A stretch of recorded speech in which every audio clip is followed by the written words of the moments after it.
Question number 4 दे रहा है समस्त पूर्णांकों के समुच्चय z में। इस बार समुच्चय को z से रिप्रेजेंट किया है, तो यहां पर हम लोग लिख सकते हैं हल। तो समुच्चय क्या दिया है, तो लिखेंगे समुच्चय z बराबर पूर्णांक है, तो 0 एक पूर्णांक है, 0 1 2 3 4 डॉट डॉट ये अनंत तक जाएगा। और जब भी कोई क्वेश्चन हमारा अनंत तक समुच्चय में जाएगा तो उसे हम कहेंगे ये अपरिमित समुच्चय है। और अपरिमित समुच्चय दो प्रकार से हल किए जाते हैं, तो ये अपरिमित है। तो अब हम देखते हैं कहीं कोई लिमिटेशन तो नहीं लगा रखी है x और y की वैल्यू में, या a और b के पदों में दिया हो तो a और b में कोई लिमिटेशन तो नहीं लगी है। तो इसमें कोई लिमिटेशन नहीं लगी हुई है, तो इनमें से कोई भी हो सकता है। तो इसका मतलब यहाँ पर r के युग्म नहीं बनाए जाएंगे। अभी तक हमने आपको 3 क्वेश्चन बताए जिसमें r के युग्म बने थे। अब इसमें r के कोई युग्म नहीं बनने हैं, क्योंकि यहाँ पर एक अपरिमित समुच्चय है और कंडीशन में कोई लिमिटेशन नहीं दे रहा है। कोई ये नहीं कह रहा है कि यहाँ से इसकी वैल्यू कम होनी चाहिए या उससे अधिक होनी चाहिए, ऐसी कोई लिमिटेशन नहीं दी गई है। तो इसका मतलब इसके युग्म नहीं बनेंगे। तो r हमारा नोट कर रहे हैं, r दिया गया है r equal x comma y such that x minus y एक पूर्णांक है।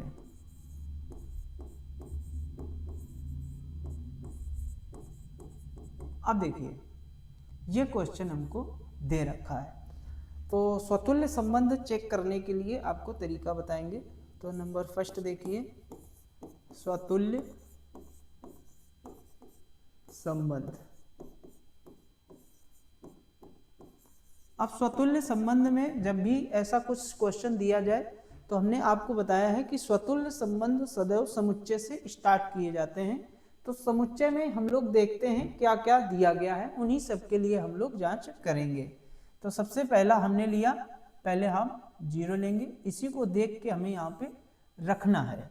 अब ये दोनों, एक x की वैल्यू है और एक y की वैल्यू है। x और y दोनों की वैल्यू हमें इसमें रखनी है, और रखने के बाद इनको आपस में घटाने का सिंबल लगा हुआ है, तो इसे आपस में घटाएंगे। और घटाने के बाद जो इसका आंसर आएगा वो इस कंडीशन को फॉलो करना चाहिए कि वो एक पूर्ण संख्या बननी चाहिए।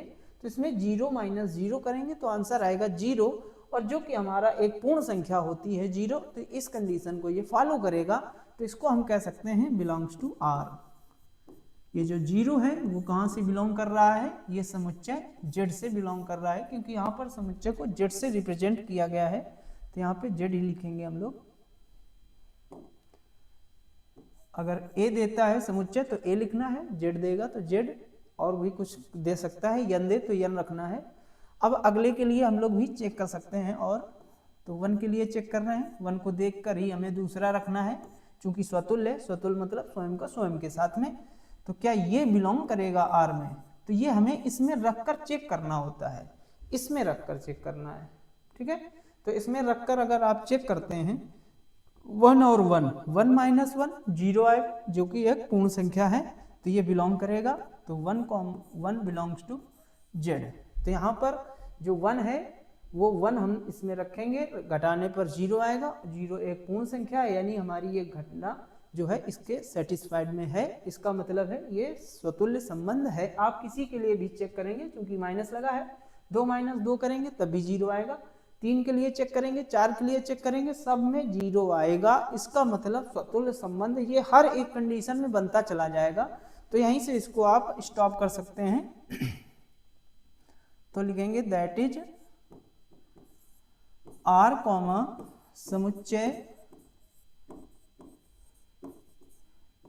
Z में स्वतुल्य संबंध है, स्वतुल्य संबंध है।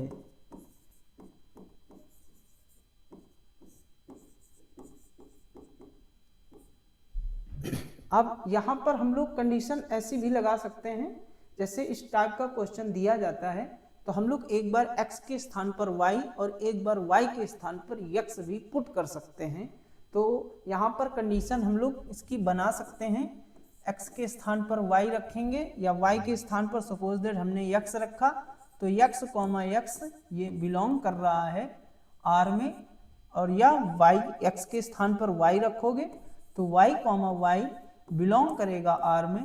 तो यहाँ से हम लोग लिख सकते हैं कि ये स्वतुल्य संबंध है। अगर आप ऐसे रख सकते हो, कोई बिंदु ले सकते हैं, या फिर x और y का भी हम लोग यूज कर सकते हैं। तो इस टाइप के क्वेश्चनों को आप स्वतुल्य जांच करने का ये तरीका है।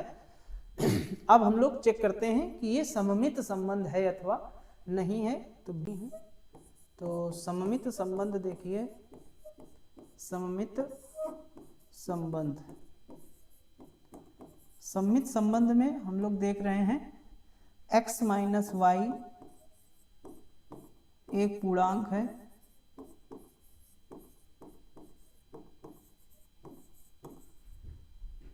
तो क्या y माइनस एक्स पूर्णांक होगा?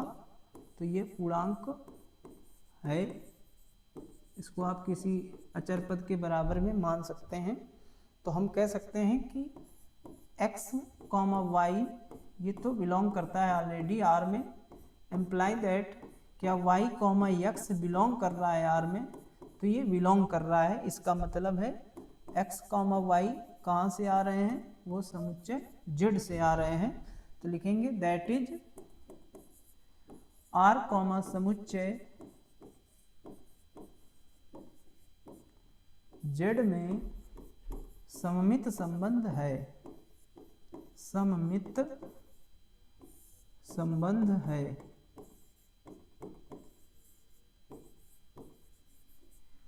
अब हम लोग जांच करते हैं कि ये संक्रामक संबंध है अथवा नहीं। तो संक्रामक संबंध देखिए, सी पॉइंट डाल देंगे, संक्रामक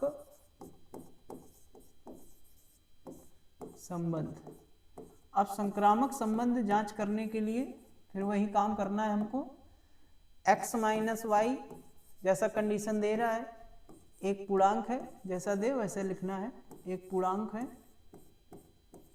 ये घटना हमारी सत्य होती है, दिया होता है क्वेश्चन में ही। और एक चीज दिया होता है, लिखते हैं, और y माइनस जेड ये भी एक पूर्णांक है।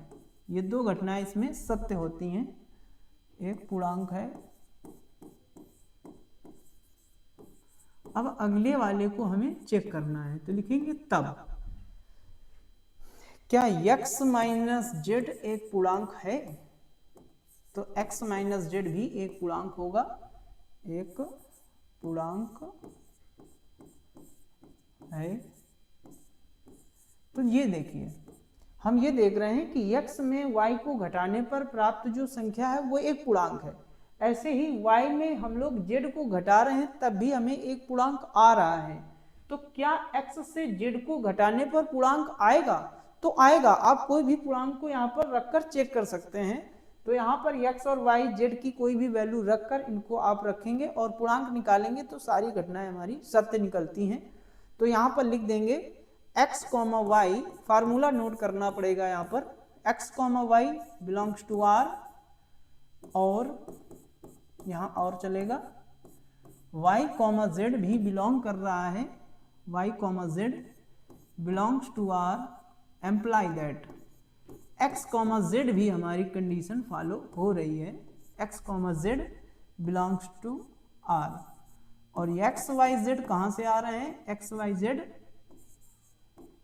ये समुच्चय Z से आ रहे हैं। अब हम लोग लिखेंगे दैट इज R, समुच्चय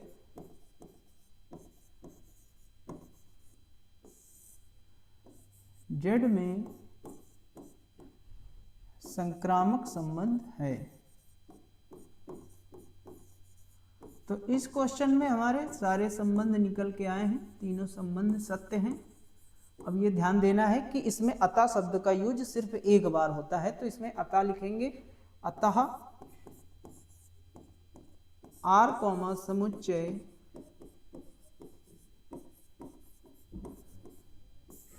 Z में स्वतुल्य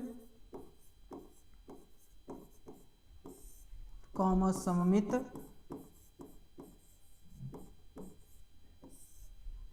और संक्रामक संबंध है।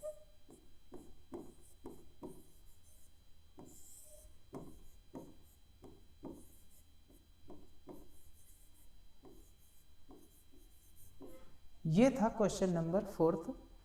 तो इस प्रकार से एक्सरसाइज 1.1 के एनसीईआरटी के आपको फर्स्ट नंबर से 4th नंबर तक क्वेश्चन पढ़ाए हैं।